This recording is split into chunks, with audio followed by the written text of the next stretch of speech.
puasa ini baik sebenarnya untuk kesehatan seperti kondisinya seperti mereset kembali organ pencernaan kita. Sehingga pergerakannya lebih lambat, kemudian pengeluaran dari asam lambung juga lebih rendah. Nah, ini memang membuat kita jadi lebih kalem, lebih rileks nih pencernaannya gitu ya. Nah, nanti tergantung nih apa yang kita makan itu juga akan menentukan reaksi lambung terhadap makanan tersebut ya. gitu.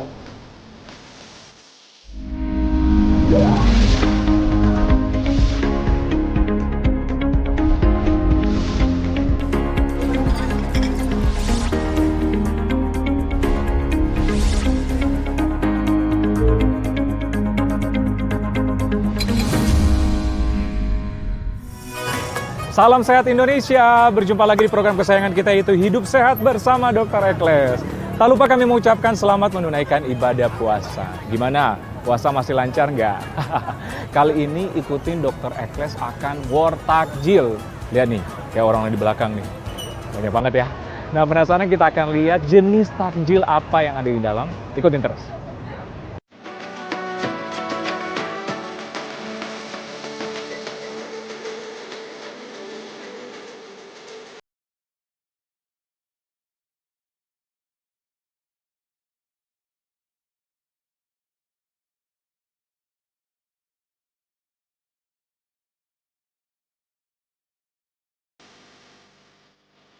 Kita udah dapat nih, sambil kita mau nanya-nanya satu orang nih. Wah, kayaknya ini. Kayaknya. Halo, wah punten. Saya Dr. Ekles, bisa minta waktu sebentar ya? Oh iya, boleh. Oke. Nah, ini lagi belanja ini ya, takjil ya? Iya, lagi Oke. war takjil. War takjil. Oh, ini nih. Iya. Makasih Bu ya. Makasih, Bu. Sukses. Puasa nggak? Puasa dong. Gimana puasanya, lancar ya? Alhamdulillah lancar. Sering berburu takjil Nah, di ini sini. baru first time aku kesini, makanya ramai banget. Saya sampai lupa. Saya panggil apa, Mbak? Mbak Talita. Mbak Talita, saya Dr. Ekles. Nah, menu makanan apa aja yang dibeli nih biasanya nih? Aku beli ini bomboloni, terus ada gorengan juga, terus ada kolak, ada es buah. Kayaknya lengkap semua nih. Iya. Nah, biasanya kalau pada saat menu berbuka puasa, mana yang paling disukai, favorit deh? Favorit aku sih ada di lontong sama kolak biasanya. Oke, lontong sama kolak. Habis nih biasanya semua ini nih. Oh enggak, ini biasanya untuk sekeluarga. Udah sekeluarga. Nah, biasanya setelah takjil kan makanan-makanan pembuka, makan ini nggak? Makan inti gitu, makanan Iya, Pak. utamanya. Pastinya makan inti karena mama kan pasti masak, jadinya makan inti. Tapi aku harus ada jeda gitu untuk makanan intinya. Oke. Biasanya setelah sholat maghrib atau setelah sholat taraweh. Oke, setelah sholat tarawih baru makan Iya, yang makan besar, berat. makan besar. Jadi ini takjil dulu ya. Iya. Tapi udah komplit ya. Iya. Oke, Mbak Talita, maaf mengganggu ya. Terima kasih. Oh, iya. Silakan melanjutkan. Oke, sama-sama. Salam sama keluarga. Iya. Oke, silakan. Iya. Nah, pemirsa Dr. Ekles juga udah beli takjil, sudah keliling. Memang di sini beraneka ragam jenis takjilnya. Nah, seperti apa sih menu makanan takjil yang sehat tapi mengenyangkan? Saya akan membahasnya bersama Dr. Meta, spesialis gizi klinik. Ikutin terus.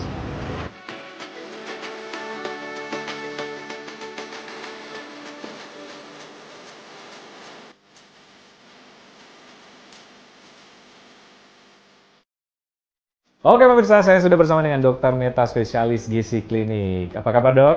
Sehat, baik. Dokter apa kabar? Saya selalu dong. Sehat ya. Nah tadi Dr. Meta, saya baru selesai war takjil nih. Seru dok. Rame banget. Ternyata antusias masyarakat, apalagi dengan apa ya, kayak pasar tradisional itu dengan beraneka ragaman jenis takjil luar biasa. Dan inilah yang kita dapatkan dengan beraneka ragaman makanan. Dan menariknya saya juga berbincang dengan ada salah satu pengunjung tadi Dr. Meta yang membeli berbagai macam takjil untuk di rumah ya. Tapi mungkin sebelum kita bahas jenis makanan nih dokter, apa sih yang terjadi di perut kita pada saat berpuasa? Lambung kita ya? Lambung ya, Ya. dok. Jadi kan kurang lebih kalau misalnya kita berpuasa itu pasti ada sekitar 8 jam gitu ya. Nah, pada saat itu gerakan dari lambung ini menurun dok. Jadi memang puasa ini baik sebenarnya untuk kesehatan seperti kondisinya seperti mereset kembali organ pencernaan kita. Sehingga pergerakannya lebih lambat, kemudian pengeluaran dari asam lambung juga lebih rendah. Nah, ini memang membuat kita jadi lebih kalem, lebih rileks nih pencernaannya pencernaannya gitu ya. Nah, nanti tergantung nih apa yang kita makan itu juga akan menentukan reaksi lambung terhadap makanan tersebut. Nah, kan ini kayak gini kan menarik banget ya dok ya. Tinggi lemak, tinggi gula, tinggi kalori. Nah, itu ketika kita konsumsi itu akan memicu produksi asam lambung yang tiba-tiba langsung tinggi. Dan bayangkan dari yang posisinya tadinya istirahat tiba-tiba bergejolak harus langsung bergerak dengan cepat. Akhirnya biasanya yang dirasa apa nih? Kembung, bener. mual ya. Ada kadang-kadang nyeri ulu hati dok. Abis makan bukannya enak malah perutnya begah rasanya. Bener. Nah itu sebenarnya adalah tumpukan dari gas yang secara kilat langsung diproduksi oleh tubuh. Oke, jadi sebenarnya tidak disarankan ya. Iya. Bagaimana kalau dengan air putih? Kalau- Jangan dulu dok, jawab. Oke, pemirsa penasaran? Tetap bersama kami di Hidup Sehat bersama Dr. Eklas. Ibu hamil nggak bisa skincarean? Bisa dong. Ibu hamil tetap bisa tampil glowing dan kulitnya tetap sehat dong. Nah, ini bahannya aman. Jangan lupa dicatat ya.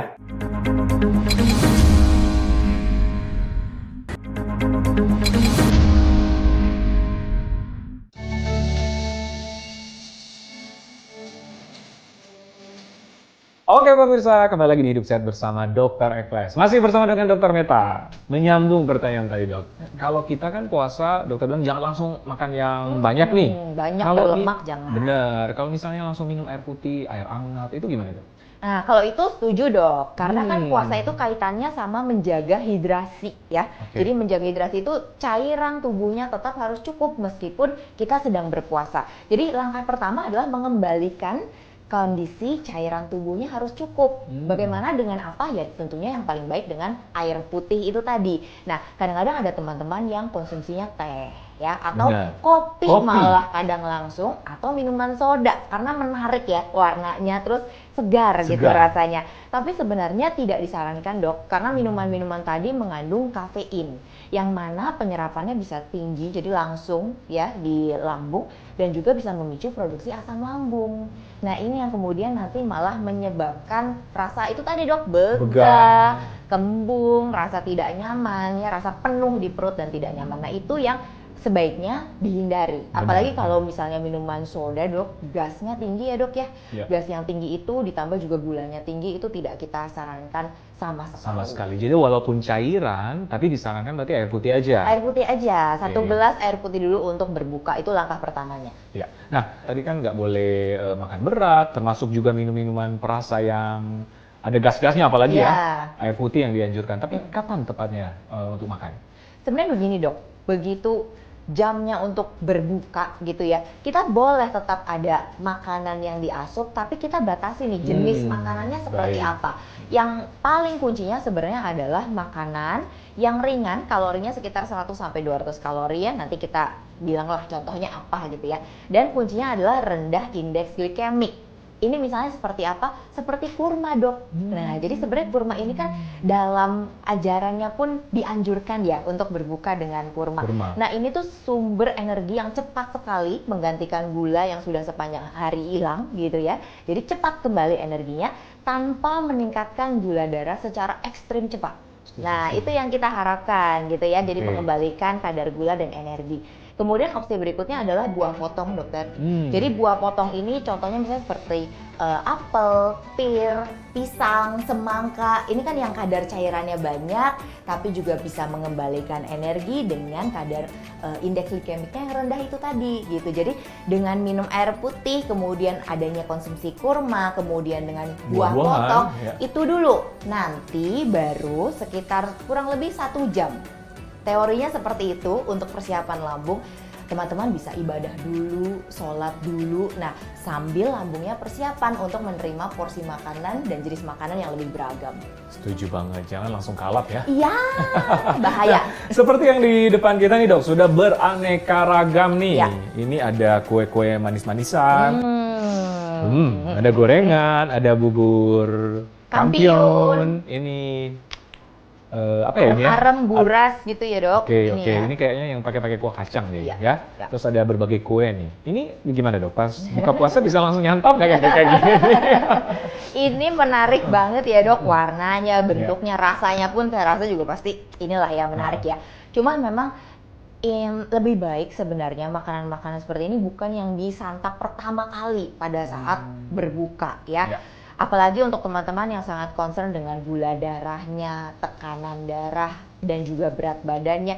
Karena banyak nih yang habis puasa malah naik dok berat badannya. Aneh ya, tapi banyak yang kayak gitu. Nah, kenapa? Karena sebenarnya takjil-takjil yang menarik ini kalorinya benar-benar tinggi sekali dok. Ini padat kalori jenis makanannya. Kalau kita lihat, hampir semuanya rata-rata tinggi karbohidrat dan tinggi lemak. Sehingga sebenarnya ini bukan untuk disantap pertama. Jadi sebaiknya memang disantap pada saat kondisi lambungnya sudah siap.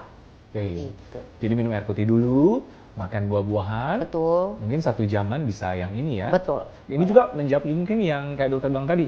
Ada pasien-pasien atau orang-orang tertentu jadi pasien karena dokter ya. Ada orang-orang tertentu tuh habis puasa makan sesuatu kan langsung begal, langsung sakit perut.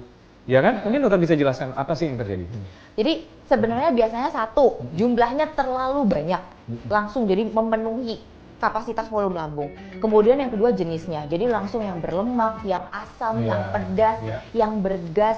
Atau misalnya makan sayur nih, udah bener sayur, bagus ya, serat. Tapi yang dipilih yang memproduksi gas tinggi seperti brokoli, kembang kol ya, asparagus juga salah satu jenis yang bisa meningkatkan gas. Itu bisa membuat tidak nyaman gitu ya. Dan memang kadang-kadang lupa dehidrasi tadi dok. Jadi fokusnya langsung makan, minumnya lupa.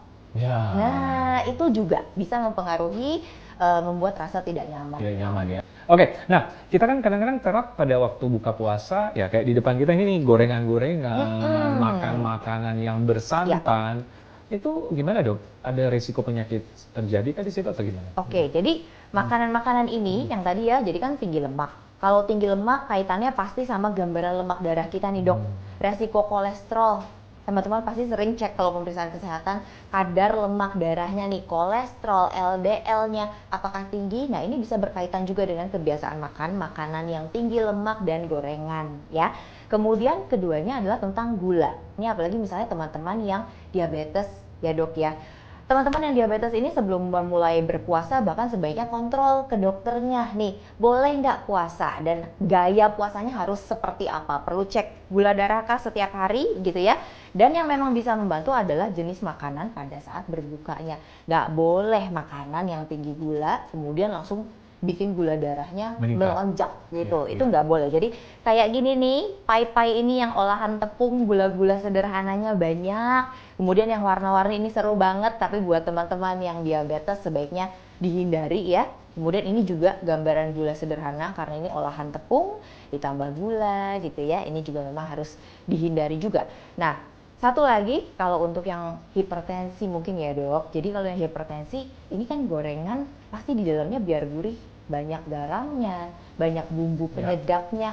Itu teman-teman hati-hati. Nanti kalau misalnya rutin konsumsi gorengan untuk berbuka selama bulan puasa bisa jadi tekanan darahnya jadi tidak terkontrol meningkat. Kadang-kadang kita mungkin excuse ya, kan kita nggak makan 8 jam, 9 jam atau 10 jam gitu. Nggak apa-apa deh gorengan. Iya. Padahal sebenarnya tidak dianjurkan ya. Apalagi kemudian setiap hari. Benar-benar. Nah ini kita lagi mengedukasi masyarakat gimana kita berburu takjil, berburu untuk makanan buka puasa tapi sehat, tapi kenyang, bukan cuma kenyang tapi tidak sehat. Setuju ya dokter ya? Setuju. Nah pemirsa, seperti apa sih makanan yang sehat yang disarankan dikonsumsi pada saat berbuka puasa? Penasaran? Saksikan setelah yang satu ini.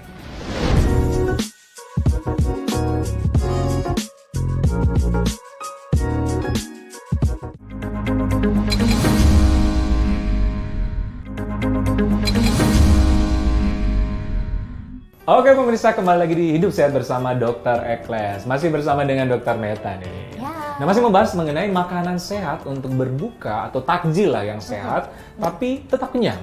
Jangan kenyang tapi tidak sehat, setuju ya? Setuju dong, harus. Tapi ada kan dengan kita berburu takjil, apalagi kayak tadi Dr. Ekles ke pasar tuh, memang makanan yang disediakan kayak gini semua nih, yang menggoda di mata nih. Betul. Tapi gimana dok, kita tetap bisa makan makanan seperti ini tapi tetap sehat? Gimana dok? Oke, baik dok. Jadi makanan seperti ini menggoda dan biasanya kalau di bulan puasa menjadi excuse lah ya, kita kayak boleh deh kita makan takjil karena dalam setahun cuma bulan ini aja nih takjil ada di mana-mana gitu ya. Jadi sebenarnya Yang pertama adalah secara porsi ya dok, yang bisa kita coba modifikasi. Jadi misalnya kadang-kadang yang jadi masalah itu kita kalapnya itu loh dok. Misalnya makan ini nih, bomboloni gitu ya, atau donat nih. Begitu makan satu nggak bisa berhenti, lanjut lagi ada yang kedua dan ketiga. Sebenarnya yang penting adalah mindful eating juga. Untuk kalau misalnya kita sudah makan satu, ya sudah, berarti hari itu sudah jatah olahan tepung kita sudah. Dan takjilnya ya udah satu itu aja ya. Kemudian kalau misalnya seperti bubur ini, sebenarnya kan tidak ada kewajiban sampai harus menghabiskan satu porsi full ini ya dok, karena ini tuh bisa sekitar hampir 400 kalori loh dok. Bener, karena ini bubur apa tadi namanya, kampion ya? Kampion.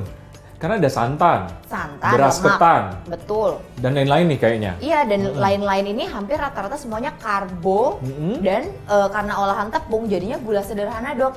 Sumber proteinnya paling kalau dilihat dari situ hanya kacang hijau. Ya, jadi hati-hati karena justru kan protein itu yang membuat kita merasa lebih kenyang, kenyangnya juga lebih lama. Bandingkan kalau misalnya kita makannya hanya karbohidrat dan lemak semua, kalorinya tinggi tapi baru makan dikit, udah langsung nyari makanan lain lagi gitu ya. Jadi ini paling hanya setengah saja. Oke, setengah porsi lah. Iya, dan kemudian teman-teman jangan lupa harus dikombinasikan setelah ini makannya tetap ada seratnya. Harus ada protein yang rendah lemak juga, baik seperti misalnya dari lauk-lauk kita ya, yang benar-benar ayam, ikan, telur, tahu tempe gitu. Nah terus kalau gitu biasanya disambungnya, boleh lah dok, berarti tahu tempenya gorengan kali ya dok ya gitu kan. Nah sebenarnya begini, yang paling harus dimodifikasi itu kalau bisa adalah tepungnya diminimalisir dok. Karena tepung itu begitu digoreng dia mengikat minyak dengan sangat luar biasa, meningkatkan kalorinya dan jadi membuat lebih tidak sehat lagi gitu ya. Jadi kalau misalnya memang pingin banget tahu goreng, tempe goreng, masih lebih baik bila tanpa tepung. Tanpa tepung? Ya, gitu. Kemudian kalau misalnya kayak kolak dok, kayaknya kalau belum makan kolak belum puasa ya kayaknya ya. Nah sebenarnya kolak itu bisa saja kita modifikasi jadi yang lebih sehat. Jadi versinya Dr. Eccles nih ya, jadi sehat dan kenyang. Oke, jadi khasnya bagaimana triknya? Yang pertama pilih pisangnya yang agak masih mangkel dok. Jadi jangan yang matang sekali gitu ya, pisangnya seperti itu. Kemudian pilihan untuk creamery-nya itu tidak harus dengan santan dok. Jadi bisa teman-teman saya ganti dengan susu biasa, atau kalau yang lebih peduli lagi memang mau mengirit kalorinya bisa ganti dengan susu yang rendah lemak. Kemudian misalnya apalagi di luar itu pilih, jadi jangan dikombinasi semua sudah ada pisang lalu tetap ada ubi lagi, tetap ada labu kuning lagi, jangan. Jadi kolak pisang ya sudah, kolak pisang saja misalnya seperti itu.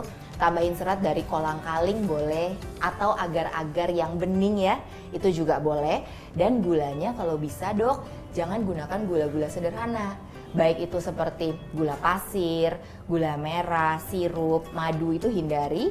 Kalau mau diganti dengan gula pengganti misalnya seperti stevia supaya rendah kalori, itu juga boleh. Boleh ya? Boleh. Oke, jadi semestinya memang benar sih kayak kata dokter tadi ya, memang harus minum air putih dan buah dulu ya. Betul. Makan buah dulu supaya mencukupi kebutuhan serat. Cairan, serat. Dan mengenyangkan sedikit, baru konsumsilah yang warna-warni dan menggoda mata kayak gini. Setuju. Dan ingat, pokoknya kita harus mindful, apa tadi dokter bilang? Mindful eating. Mindful eating. Oke dokter, terakhir nih. Tips bagi pemirsa di rumah yang sedang menjalankan ibadah puasa, bisa tetap makan takjil yang enak, tapi kenyang, tapi tetap sehat. Mungkin rangkuman dari tadi semua ya? Rangkuman ya, baik. Jadi untuk tips dan trik berbuka yang sehat dan kenyang gitu ya dok. Jadi yang pertama, biasakan kembalikan hidrasi cairan tubuh dulu dengan mengkonsumsi 1 gelas air putih. Hindari minuman yang berkafein seperti kopi, teh, dan minuman soda. Apalagi minuman-minuman berwarna yang tinggi gula. Kemudian setelah itu lanjutkan dengan makanan yang mengandung gula untuk mengembalikan energi namun rendah indeks glikemik, misalnya seperti kurma atau buah-buahan potong. Buah-buahannya seperti apel, pir, semangka, melon, stroberi, itu pilihan yang baik untuk berbuka. Kemudian setelah itu jeda waktu kurang lebih 1 jam untuk persiapan lambung menerima makanan yang lebih kompleks gitu ya. Baru dilanjutkan dengan makanan menu yang lengkap dengan adanya karbohidrat kompleks, baik itu seperti nasi, kentang, ubi gitu ya. dan juga dilengkapi harus dengan protein yang cukup. Protein hewani baik seperti telur, ikan, ayam, kemudian daging merah seperti daging sapi atau daging kambing. Kemudian setelah itu yang paling penting adalah dengan adanya serat, yaitu sayur-sayuran. Dan kalau khasnya misalnya untuk pada beberapa kondisi penyakit tertentu, misalnya seperti pada hipertensi boleh konsumsi sayur seperti bayam yang tinggi kalium ya, agar tekanan darahnya lebih terjaga selama bulan Ramadan. Kemudian buah-buahannya bisa seperti buah pisang dan alpukat yang tinggi kalium. Kemudian misalnya seperti yang pada diabetes, khasnya adalah hindari yang makanan yang manis dengan gula-gula sederhana, hindari juga gorengan bertepung dan olahan tepung lainnya. Dan minuman manis juga, kalau ingin mengkonsumsi takjil berupa minuman, konsumsilah hanya 1 gelas kecil saja dan pastikan hanya makanan manis 1 saji dan minuman manisnya 1 saji, itu maksimal dalam 1 hari.